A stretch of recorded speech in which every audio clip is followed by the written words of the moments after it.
अस्सलाम वालेकुम। ताक न्यूज़ में खुश आमदीद। बानी PTI साबिक वज़ीर आज़म इमरान खान ने कहा है कि मुझे फैज़ हमीद की गिरफ्तारी से खौफ नहीं, अगर डर होता तो इस मामले पर जुडिशल कमीशन बनाने का न कहता।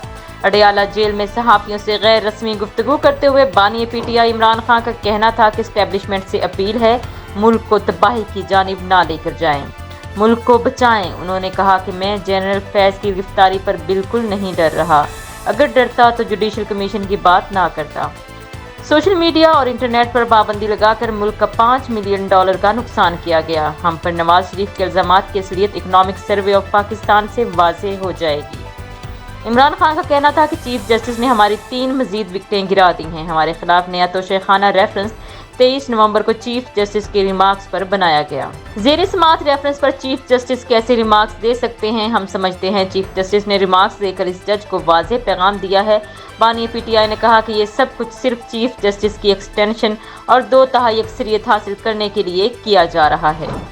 जुल्फी बुखारी से राब्ते के लिए फ़ोन की ज़रूरत नहीं, वकला मौजूद हैं, इनके ज़रिए पैगाम भिजवा सकता हूँ। आर्टिकल छुपवाना हो तो वकला को पॉइंट्स देकर छुपवा सकता हूँ। इमरान खान का मजीद कहना था कि ऑक्सफोर्ड के चांसलर का इलेक्शन लड़ने को तैयार हूँ, जुल्फी को इससे मुतल्लिक हिदायत दे दी हैं। खबरों और अपडेट्स के लिए सब्सक्राइब करें हमारा चैनल और देखते रहिए ताक न्यूज़।